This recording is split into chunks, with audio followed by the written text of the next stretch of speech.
Old School Bodybuilding Clothing Company.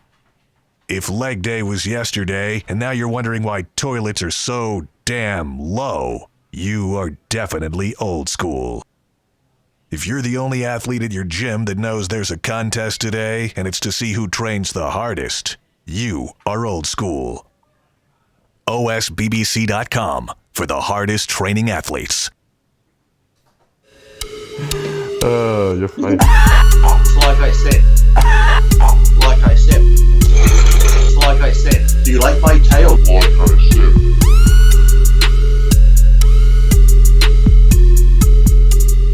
Welcome back to another episode of Iron Rage. I'm here with Lee Priest, as always. And Lee, we got a big show coming up this weekend, the Chicago Pro, which might be one of the most competitive pro events we've seen this season. ROELLY Winkler in the show, Hunter Labrada in the show, and a host of other people we're going to talk about in a minute. Who do you like? If I'm going out on a limb, could be a very breakable limb, but if ROELLY turns up like his photos we've seen, that's a big if. But if he shows up like those photos, I can't see anyone beating him. Like, I think Hunter's got a better pleasing body, but ROELLY's mass and that. If he comes in with that mass and the conditioning, I don't think anyone's going to take it from ROELLY. So I could probably see it going ROELLY, Hunter second and that. But yeah, let's just hope he turns up like the photograph. So yeah, well, we haven't really seen too much of Hunter. I know we can pull up his Instagram. And, I mean, Hunter's been putting up some pictures, but, I have to imagine that Hunter is going to be better than he was last year because he's at that age where he's still growing. Definitely. And he's, devoting all his time to bodybuilding. He wants to be the best he can be. He's got a really good mentor and his father there, obviously. He knows how to present his physique on stage. He's a guy who might not have more mass than ROELLY does, but he might present it better than ROELLY does. And, sometimes you can sneak out. Look at that side tricep shot. I mean, that's a nasty shot right there. That's an old Dory Nate shot, right? Or Dory Nate. Yeah, well, I think it's going to come.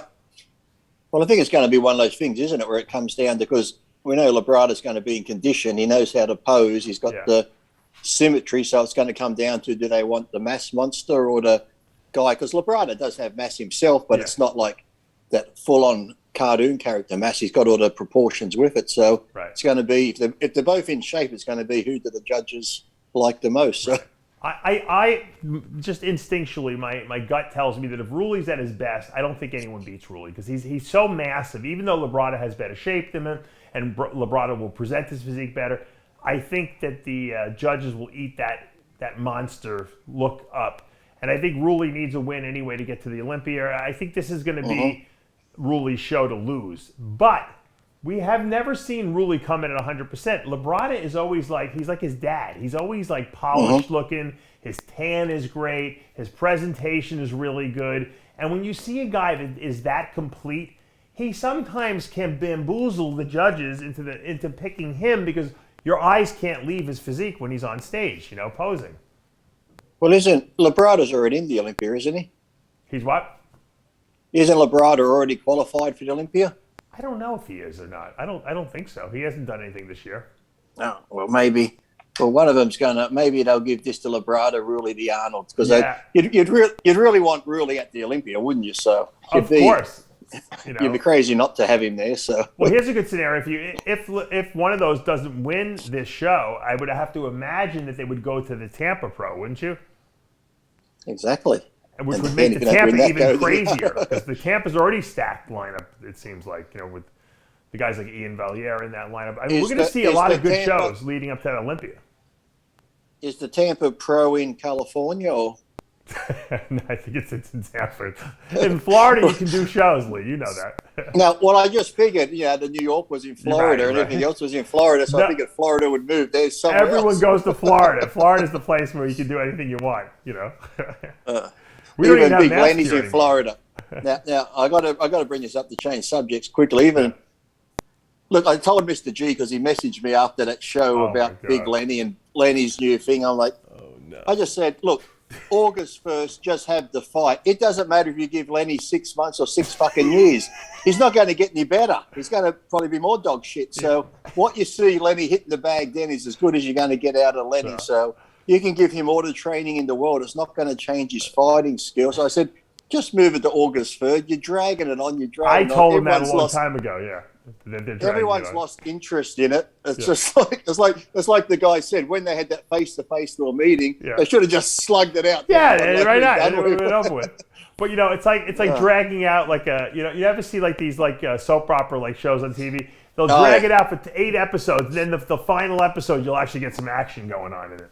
Mm-hmm. It's like, but then sometimes because they dragged it out so long, the action you get, you're like, oh, that was it. It's it's very disappointing. Yeah, it's how sometimes they can't end the movie right. I said I think that the final outcome might be the most boring part of the whole fight they're going to have. So can you imagine? But even the lead up was good, but now the lead up's getting boring. So it's going to be like that's why we have new people coming in and training Lenny, and Mr. G keeps losing another tooth every single week, so it becomes a little more entertaining. But you know what? Be like watching a porno and the guy loses his erection and he just gets soft and that's the end of the porno. There's no big cum shot at the end. You'd be like, oh, that was disappointing, wasn't it? There you go. That's right. Oh, did you see though? Your good mate though. I did see your best mate Sean Ray. He got signed to another company because he did. when I think of mutants, I think Sean Ray. That big freaky physique. Sean actually texted me. He had said to me, how come you don't report, when I get a contract? I said, we did. You blocked us on Instagram, I told him. So that's why you couldn't see it. He's like, yeah, people used to say Sean Ray's gay, this and that. They'd make fun of his name, Sean Gay Ray, and that. But I never thought that because I knew how many girls he'd been flirting with and cheating with and stuff like that. But seriously, he used to say Lee's had a lot of contracts, but really, I haven't had as many as him, so I'm starting to rethink this because to get that many contracts, he's got to suck good cock. It's like you can't get that many fucking contracts and not be a good cocksucker. I don't care what you say, huh? It's like look. I'm going to give him a compliment. Sean can extract so much money from this industry, and that just goes to show you that he obviously is doing something and providing some service for these companies that they're actually hiring him because I don't know. It's extracting money. It's extracting semen. You might not like Sean Ray, and I don't know. Some people like him, some people don't like him. But the guy works and he makes money for himself, and so you can't doubt him in the sense that he's actually making a living from the industry. So I tell people who are sitting on their ass complaining about the fact they can't get a contract, if Sean Ray, 20 years after he's retired, can get a contract, you can get a contract too. You got to make yourself valuable. You have to do something to actually say, hey, you know what? I have a skill that I can actually help sell product for you. Because I have people come to me all the time, Lee, and they want a contract from Species Nutrition. I'm like, what are you going to do for me? How am I going to make more money to justify paying you a salary? And most people can't tell me that. Or they're like, oh, I'll post on my Instagram. I'm like, well, you have 4,000 followers. And then the ones that have high followers, they don't want to post anything. They're too lazy. So, the guy obviously is somehow getting people to hire him because he's providing some service that's giving them the ability to make more money. So we know what service he's providing. So Blackman taught him well. Lee, what was that app you used to make those videos for me? I think it's Wo. I have to send it to you, Wobo or Womo or something. Lee made some videos. I can't put them up because they're all monetized music, but they're so funny. You take a picture, right? And you can actually, what does it do? You upload the picture and then you pick a song? It works better if you got a selfie. Yeah, you just, you can take a selfie, but I took yours and Steve's from just a computer, so they're not as good. But yeah, and for some reason, once you put it in, you just pick a song and it actually makes your mouth and eyes move, so it looks like you're singing the song. And it's unbelievable. Because he picked like the real gayest songs for Steve Blackman, and Steve's eyes were like, he looked like he was singing show tunes, like back in the 60s or something like that. Well, that's why it looked so good for Steve, because it wasn't out of the ordinary. No. It actually looked like him. His eyes were like bugging out of his head. It was really funny, actually. I think there's a Village People song in there. I'll have to do one of them for him. Yeah, you have to do that for me. I was sitting in the vet's office. My dog, I hope she makes it. She's my little 2.5-pound Yorkie. She's got to get some surgery or get spayed, and I don't know, she's got some pyometry or something like that. But so I'm sitting in the vet office, and I'm playing these videos. I had my earphones in, and I'm laughing, and I don't realize how loud I'm laughing. Everyone's looking at me like, because no one talks, and everyone's like mute, silent, and they're all looking at their phone, and I'm just laughing out loud because they're so funny that that like I couldn't like bottle it up. And people like, that guy's a sicko. His dog is sick, and he's like laughing his ass off. How much is that going to, at a vet's like Australia where the vets charge you thousands and thousands? It's like, oh. New York was the worst. I actually had an animal that they got surgery in New York. It was $7,000, Lee, and the dog didn't even make it through the night. And I said, I still have to pay the $7,000. I said the dog didn't even make it. I know, it's crazy, isn't it? In Florida, it's a lot cheaper. You want to hear something funny? The thing, Nate. The guy who's the vet, who's operating on my dog, who I don't get to meet because he was too busy in another surgery, lives across the canal from me. There's a property, like a lot next door to me, that he owned that I actually bought. I've never met the guy. I've been in the vet's office at least 20 times. Every time I'm in there, I'm like, can I see Dr. Kroll? Oh, he's too busy right now. I'm like, he lives across the street. He's my neighbor. Now he's operating on my dog. He's got my dog's life in his hands, and I still yet to meet the guy. I've been here for 6 years already. And if he doesn't, then you can launch shit across the canal at his house if the dog passes. I'm going to start taking shots at his goats across the canal. Speaking of that, have you got that series over there? I just watched it. Right. Yes, I watched it over the last 2 days. Was that Dr. Death TV series? Have you watched that one with Alec Baldwin and Christian Slater and that? No, what is it about? It's a true story of this guy. He was in he was like a doctor, of course, but he did like surgery on people's spines, like neurosurgery and that. And out of 38 operations, I think 33 were paralyzed and 5 he murdered and stuff like that. He'd just go in there and start pulling discs out and just fucking do it. Oh, real? Like a real hack job, huh? Holy shit. Yeah, it's just like only a couple of years ago he got sentenced to life in jail and shit. But it's based on a true story called Dr. Death. And he'd just move around. If he got kicked out of one hospital, he'd go get a license somewhere else. Did he do it on purpose, or was he just a terrible surgeon? Well, they said that he was a terrible surgeon. They said he was very smart in, like, if he had done, like, like studies and look at stuff, that sort of stuff. But when it came to surgery, I reckon he just wasn't any good, but no one said anything to him. So he'd go in there and he would cut people's arteries and they'd just start bleeding out. He'd sew them up with stuff inside. But they reckon that's how they got him, because they said that he must have been deliberately doing it. And he sent an email to this girl. He was having an affair with him in the email that's saying, like, you know what it's like to be God and I can kill people and this sort of stuff. Really? So the email he was a sicko, in other words. He was another like like a psychopath, really high on, almost like Alec Baldwin in that movie of Malice when he said, you ask if I have a godlike complex, he's like, I am God. Yeah. It was actually like that, so that's pretty good. It's called Dr. Death. It's interesting because it's a true story. And then last night I watched that other one about the rapist serial killer who they just caught only a year or two ago, the one in Los Angeles or around that area, Sacramento. He raped and killed the Ripper. They call him the Ripper?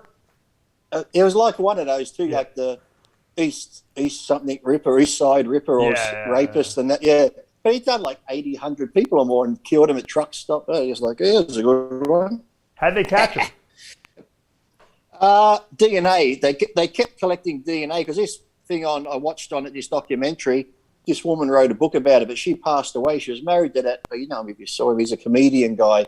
So he kept the book going, but they kept all this DNA and stuff. So eventually they went through his trash later on. He was actually a policeman. You might remember him. He was in court only a year or two ago. He was like a real old guy in a wheelchair.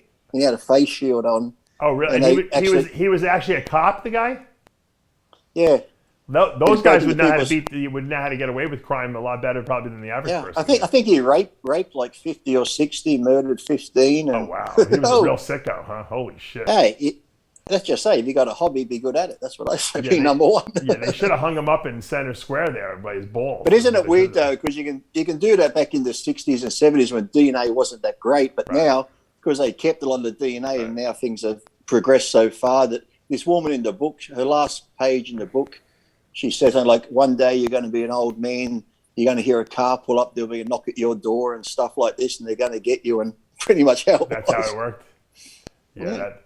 That would have been... It's called Alone in the Dark or something. It's called the docu-series on TV, Alone in the Dark. Was it like depressing? Like, I don't like to watch things where I'm going to have like a bad feeling after the thing's over with, because the guy's such a sicko. Oh, no. It's like, hey, Dave, there's always fun in rape and murder, Dave. Why are you looking at the dark side? Of course it's not depressing. What do you think? Someone climbing through you watch a lot of these depressing... I don't want to watch it. I don't want to see some rapist guy who's raped 50 people. And they probably interview all the victims too, right? Yeah, because now they're late, because they're older too now, because a lot of them, some of them were raped when they were 15, 16, and now in their 50s and 60s, and they said it was the best fuck they ever had. Oh, it's not bad. That's not Okay, I sort of ad-libbed that, but, you know. That's your psychopath coming out right there. All right, let's get back. I want to get back to the Chicago Pro for a minute because we talked about Hunter. We talked about Rolly. Pull that list up, Tyler, up there. So we got a couple people that, you know, a lot of people are not talking about. Hassan Mustafa, obviously, who's done almost every show. Eslam Muhammad, who also did almost every show this year. These are guys that could certainly challenge. Mohammed Shaban, too, who I was very impressed with it the last time he competed. I think a lot of these guys can what? Who's the one Chris is training? Is that Mustafa? That's Mustafa Muhammad, yeah. I'm not Hassan Mustafa, sorry. I keep confusing him because you remember Mustafa Muhammad with the big quads? Yeah, he was in The Lion King. He what? Wasn't Mustafa in The Lion King? that's the father, right? I don't know. What's the father? Yeah, but Mufasa. Sorry, thank you, sir, Tyler. I've only seen the movie 4,000 times with my kids. I should know. Like I said, if he just nails his conditioning, like I said, he's got all the mass in the world, that guy. So it's only his conditioning that's been holding him back that little bit. And he's not far off. It just looks like that. You know, when they get that film of water, they just can't get rid of. That's all it looks like. You know what, though? When you do that many shows in a row, Lee, don't you think your body kind of stagnates after a while and it's hard to dial it in? It just won't go beyond a certain point. You could starve the person, they won't lose any more weight. I've done that. I've done that before where you do so many shows and then you get to a point, that, like you said, you can cut your calories down. You can go zero carbs. You can do more cardio and you just don't get any better. No. It's almost like your body said, hey, I've had enough. It just starts... That's when you usually pack it in. It's almost like it's fight. It's like it's fighting itself. You're just hitting your head against the wall. And then, of course, you get so frustrated and stressed out, you start to look even worse. So you're better off just pulling the pin. I don't know. But I guess maybe if you've never hit your peak, it might be a different situation. But there he is. I haven't hit my peak yet. I'm still waiting. Now, another person on the list is Zach Merkel. Also another guy who could be a factor we don't know about. I mean, I've seen some of his pictures. We could pull up his Instagram. He was looking pretty good to me from the pictures I saw of him. You know, he's a sleeper guy that no one's talking about, but could sneak in there and do some damage. You know. Yeah, I saw him on. It was on a show just this morning on the news. There was some big flood in Germany. I seen Merkel there when she was talking about the flooding and the river that washed away people in Germany. Same person we're talking about? No, not the same person. No. I just heard Merkel. Is she the chancellor? He's looking. I like Zach's physique a lot, and I think he's got a lot of bells and whistles on it. And that's something that if he comes in with ridiculous conditioning, he can beat guys that that no one expected him to beat. And I think that's the good thing because we haven't seen a lot of these people stand side by side. And as we said, we can all look great in Instagram pictures and by ourselves and stuff. But once you get on stage under the lights, because some people, even the stage lighting at some shows, you can look great at one show, be in the same condition, go to a show a week later, people say you're smooth, but you're still in the same condition, but the lighting just, smooths you out and stuff like that. And how many people are asking you for contracts anyway, Dave? You said people ask you for contracts. You can't sign anyone. You're waiting for me. So that's right. I've asked Lee at least 3 or 4 times. He always ignores the question when I ask him about it, too. I'm very expensive. Yeah, I know. But you're so worth it, Lee. I know. You might have to put I did it my way. Exactly. Lee made me a little video with me singing the Sinatra song. I did it my way. I can't play it though because it'll demonetize us. Put that list up there again, Tyler. I'm not done critiquing. How many's in the show? Like 15 or 10 or how many? There's 15 on the list here. Brett Wilkin, I think, making his pro debut. I see also Seth Shaw from Las Vegas, another good guy. Joe Mackey from Dallas, Texas. Oh, yeah, he's tremendous amount of muscle. Good. Yeah, I've seen a couple of videos of him training and that. He looks pretty good. Yeah. Max Charles in the lineup as well. Probably one of the best upper bodies in the industry. Best backs. So we're gonna see a good show in Chicago here. The 212 and Classic. I'm not gonna go over all that, but those lineups are really good as well. I'm actually excited for this show because I don't really know who's going to win, and obviously Rulli's the favorite, of course, and we're all waiting to see Rulli show up because I think if Rulli shows up at his best and brings a ridiculous look to the stage and wins, pretty unanimously, you got to throw his name in there as a potential guy to win the Olympia. I think he can challenge Ramy. Exactly. You know, and obviously going Easy. to Arnold too, that's going to be huge for him. But the thing is Ruley in the country now? That's a good question. He must be, I'm sure, by now. But I would hope so, for his sake. Imagine if Ruley pulls the trifecta, wins this show, wins the Arnold, and then wins the Olympia. I mean, that would maybe be the greatest, you know, come from behind, you know, comeback of all time, you know. So. Well, I think with this many people qualifying now, even like I said, even first place at the Arnold gets to qualify now. I think come the Olympia, with some of the people who weren't in it, the Olympia is going to be a good show. Even though the Arnold's going to be a great show, the Olympia, because you're going to have, you know, Ramy in it. So to put all these guys in it, let's just say, like, you know, everyone comes in great shape at the Olympia. It'd be hard to say Ruley's the top favourite because, yes, Ruley's big and all, but then you got the other guys who have the freakier aspect and stuff like that. And then you have Kai Green in it, Dave. I just thought I'd throw that in. Well, that was my final question. I saw that Kai Green was teasing potentially doing the Arnold UK show. There was some back and forth. I saw Instagram stuff where Kai was like, you know, hinting that he'd be in the show somehow. Whether he's there just watching or doing the show, I don't know. That's a different question. Do you think we'll see him? I just thought I'd throw that in for the people in the comics section. Well, yeah, I think you sent me the screenshot, right? Or did I send it to you? I don't remember. But there was something with Kai Green and the Arnold people going back and forth and suggesting that he was going to be in the show. But is that a qualifier for the Olympia, the Arnold UK? I don't think the UK would, no. But, you know, but if Kai did the Arnold UK, don't you think they would invite him to the Olympia? Especially if he won the show. You think so? I think Kai, if anyone deserves an invite, I think Kai has earned the invite, without a doubt. And especially if he did a show like a couple weeks before, I think that would at least show that he's serious about the fact that he wants to do the Olympia. So I think you'd have to almost give him the special invite, you know, if he won the Arnold UK. The question is, if he came in second at the Arnold UK, would you give him an invite? That's the question. Yeah, it's hard to say because he's going to bring money in, isn't he? So it's you know, whatever you do, you're going to be damned. It'd be good for the Olympia for the, you know, the money. People are fans, but then you're going to have the other half saying he doesn't deserve it, he shouldn't be there. So you're not going to win no matter what you'd get. So I said that last year that Ramy shouldn't have gotten a special invite, and that was only because he wasn't, you know, he wasn't a Kai Green, you know, with the level of titles he had.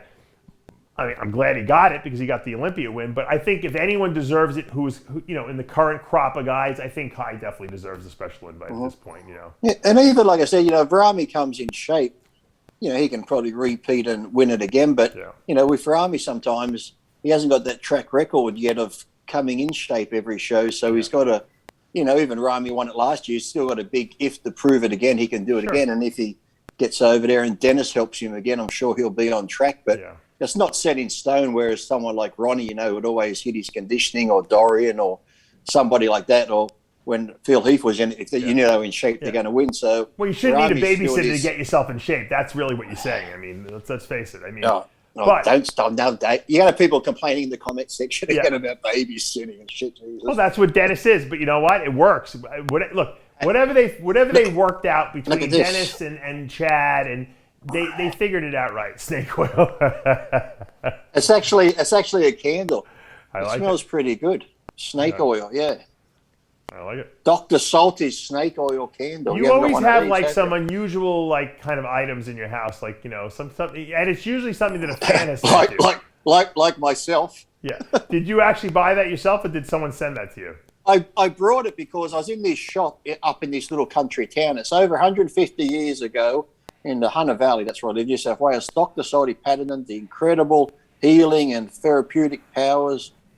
He secretly blended snake oil tonic. And the thing was, sourced from the world's most venomous serpents, the aroma from this elixir is guaranteed to cure all that ails and fills that empty void deep down in the bottom of your soul. I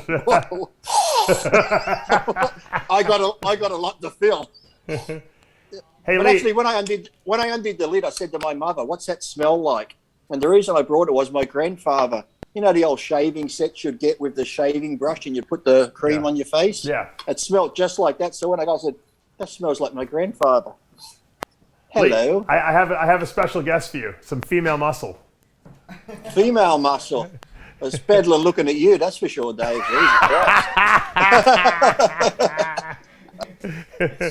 Jesus Christ.